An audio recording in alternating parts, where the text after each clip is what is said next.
بسم اللہ الرحمن الرحیم۔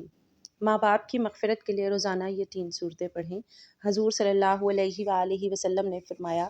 قرآن پاک کی یہ 3 صورتیں والدین کی بخشش کرواتی ہیں اور قبر سے سیدھا جنت میں لے جاتی ہیں۔ محترم ناظرین،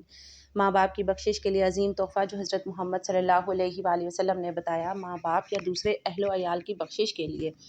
یہ 3 صورتیں پڑھ کر ایصال ثواب کر دیں، ان پر سے عذاب اٹھا لیا جاتا ہے اور ان کو جنت کی نوید سنا دی جائے گی۔ وہ 3 صورتیں یہ ہیں: دنیا کی ہر نعمت اپنی جگہ، لیکن ایک نعمت ایسی ہے جس کے بغیر زندگی کا ہر رنگ بے رنگ اور ہر خوشی بے معنی لگتی ہے۔ وہ نعمت ماں باپ کی ممتا ہے، وہ واحد احساس ہے جو بغیر کسی مفاد کے صرف دینا چاہتی ہے، اور باپ کا سایہ وہ حفاظت ہے جو اولاد پر آنے والی ہر آفت کو اپنے سر لے لیتا ہے۔ ہم میں سے ہر ایک نے اپنی زندگی کے کسی نہ کسی موڑ پر ان کی دعاؤں کے اثرات محسوس کیے ہوں گے۔ ان کے چہرے کی مسکراہٹ، ان کے سجدوں کی نمی اور ان کی دعاؤں کی تاثیر ہمارے نصیبوں کو بدل دیتی ہے۔ لیکن وقت کی تیز رفتار، دنیا کی مشکلیں اور غفلت کا پردہ ہمیں کبھی کبھار یہ بھلا دیتا ہے کہ وہ ہستیاں جنہوں نے ہمارے لیے اپنا سکون، اپنی نیند، اپنا آرام اور اپنی جوانی قربان کی، آج وہ ہم سے صرف ایک دعا کی امید رکھتے ہیں، اور اگر وہ اس دنیا سے جا چکے ہوں تو آپ یہ صورتیں پڑھ کر ایصال ثواب کریں۔ اسلام ایک مکمل ضابطہ حیات ہے جو صرف زندوں ہی کے لیے نہیں بلکہ مرنے والوں کے لیے حقوق اور ان سے جڑے اعمال کی بھی تعلیم دیتا ہے۔ نبی کریم صلی اللہ علیہ وآلہ وسلم نے ہمیں سکھایا کہ مرنے والوں کے لیے کیا کرنا چاہیے، خاص طور پر اپنے ماں باپ کے لیے جو دنیا سے چلے گئے ہیں، جو اپنی اولاد کی طرف امید بھری نگاہوں سے دیکھتے ہیں۔ ان کو ایصال ثواب کرنا، ان کے درجات بلند کرنا، ان کے لیے بخشش کی دعا کرنا، یہ سب وہ نیک اعمال ہیں جن کی اسلام میں بے پناہ فضیلت ہے۔ اللہ کے پیارے نبی حضور اکرم صلی اللہ علیہ وآلہ وسلم نے ہمیں ایسی 3 صورتوں کی تعلیم دی جن کو اگر کوئی شخص پڑھ کر اپنے ماں باپ یا اہل خاندان کے مرحومین کے لیے ایصال ثواب کرے تو ان پر سے عذاب اٹھا لیا جاتا ہے اور انہیں جنت کی خوشخبری سنا دی جاتی ہے۔ غور کیجئے، جنت وہ مقام ہے جس کے لیے انبیاء کرام نے دعا مانگی، صحابہ نے قربانیاں دیں، اولیاء نے ریاضتیں کی۔ اگر ہم اپنے چند لمحے نکال کر ان صورتوں کا ثواب اپنے ماں باپ کو ہدیہ کریں تو یہ کتنا عظیم تحفہ ہوگا۔ اکثر لوگ اس غلط فہمی میں مبتلا ہو جاتے ہیں کہ مرنے والوں کو کچھ نہیں پہنچتا، حالانکہ قرآن و سنت کی روشنی میں واضح ہے کہ صدقہ جاریہ، نیک اولاد کی دعا اور ایصال ثواب کا عمل مرنے والے کے لیے راحت کا سبب بنتا ہے، اور یہ عمل حضور صلی اللہ علیہ وآلہ وسلم کی بتائی ہوئی مخصوص صورتوں کے ذریعے کیا جائے تو اس کی تاثیر کئی گنا بڑھ جاتی ہے۔ ماں باپ جو اپنی زندگی میں ہماری ہر تکلیف کو اپنے دل میں سہتے رہتے ہیں، کیا ان کے مرنے کے بعد ہماری یہ معمولی سی کوشش ان کی راحت کا ذریعہ نہیں بن سکتی؟ ہم دنیا کے معاملات میں اپنے ماں باپ کی خوشنودی کے لیے کئی طرح کی مشقتیں اٹھاتے ہیں، لیکن کیا ان کی موت کے بعد ہم ان کے لیے کچھ لمحے نکال کر یہ 3 صورتیں نہیں پڑھ سکتے؟ یاد رکھیے، یہ نہ صرف ان کے لیے راحت کا سامان ہے بلکہ خود ہماری زندگی کے لیے بھی برکت، سکون، رزق میں اضافہ اور مشکلات سے نجات کا ذریعہ بنتی ہے۔ جو شخص دنیا میں اپنے والدین کا حق پہنچاتا ہے، اللہ تعالیٰ اس کے لیے دنیا اور آخرت کے دروازے کھول دیتا ہے۔ نبی کریم صلی اللہ علیہ وآلہ وسلم کا فرمان ہے کہ جب انسان مر جاتا ہے تو اس کے اعمال منقطع ہو جاتے ہیں سوائے 3 چیزوں کے: صدقہ جاریہ، علم نافع اور نیک اولاد جو اس کے لیے دعا کرے۔ ہم وہ نیک اولاد بننا چاہتے ہیں جو مرنے کے بعد بھی اپنے ماں باپ کے لیے صدقہ جاریہ بنے، جن کی زبان سے نکلی ہوئی دعائیں قبر کی تنگی کو کشادگی میں بدل دیں، ماں باپ کے چہروں پر نور اور دلوں میں سکون اتار دیں۔ یہ 3 صورتیں صرف الفاظ نہیں، یہ نور ہے، روشنی ہے، مغفرت کی کنجیاں ہیں۔ اگر ہم ان صورتوں کی تلاوت اپنا معمول بنا لیں، ان کا ثواب اپنے والدین یا اہل خانہ کے مرحوم افراد کو ہدیہ کریں تو یقین جانیے نہ صرف ان کے لیے جنت کی راہیں ہموار ہوں گی بلکہ خود ہماری زندگی میں بھی سکون اور راحت کا آغاز ہوگا۔ یہ صورتیں کون سی ہیں اور ان کے کیا اثرات ہیں، ان کی تلاوت کا صحیح وقت اور طریقہ کیا ہے، اور ان سے جڑی ایسی سچی کہانیاں اور عبرتناک واقعات ہیں جو سن کر دل لرز اٹھتا ہے۔ آئیے اس روحانی سفر کا آغاز کرتے ہیں اور جانتے ہیں کہ ان 3 صورتوں کا ذکر جن کے ذریعے قبر والوں کو جنت کی نوید سنائی جاتی ہے۔ نبی کریم صلی اللہ علیہ وآلہ وسلم نے فرمایا، اے میری امت کے لوگو، جو مجھے اللہ کہتا ہے میں وہ بات سنتا ہوں۔ پھر فرمایا، اے میری امت کے لوگو، کیا میں تم کو عطا نہ کروں؟ کیا میں تم کو بخشش کے کلمات نہ بتا دوں؟ کیا میں تم کو وہ کلمات نہ بتا دوں جو تم فوت شدہ ماں باپ یا اہل و عیال کے لیے ارسال کرو اور تیرے اٹھنے سے پہلے بخشش کی نوید ان کو سنا دی جائے؟ کیا تمہارے ساتھ احسان نہ کروں کہ جب تم یہ صورتیں پڑھو تو اللہ تعالیٰ تمہارے گناہ بخش دے؟ پچھلا، پرانا، نیا، جو بھول کر کیا یا جو قصدن کیا، چھوٹا اور بڑا، پوشیدہ اور ظاہر، یہ اس کے بعد کے یہ کلمات تعلیم فرمائے جس سے انسان کی بخشش اور ان کے والدین اور رشتہ دار جو فوت شدگان ہیں ان کی بخشش ہو۔ پیارے ناظرین، حضرت عائشہ صدیقہ رضی اللہ تعالیٰ عنہا بیان فرماتی ہیں کہ میں نے حضور اقدس صلی اللہ علیہ وآلہ وسلم کو شعبان کی ایک شب دیکھا کہ آپ سجدے کی حالت میں دعا مانگ رہے تھے۔ بس جبرائیل علیہ السلام تشریف لائے اور عرض کیا کہ اللہ تعالیٰ نے آپ کی شفاعت پر آپ کی ایک تہائی امت کی مغفرت فرما دی ہے۔ حضور نبی کریم صلی اللہ علیہ وآلہ وسلم مزید التجا کرتے رہے، یہاں تک کہ حضرت جبرائیل علیہ السلام پھر نازل ہوئے اور عرض کیا، یا اللہ تبارک و تعالیٰ آپ کو سلام فرماتے ہیں اور ارشاد فرماتے ہیں کہ میں نے آپ کی نصف امت جہنم کی آگ سے آزاد فرما دی۔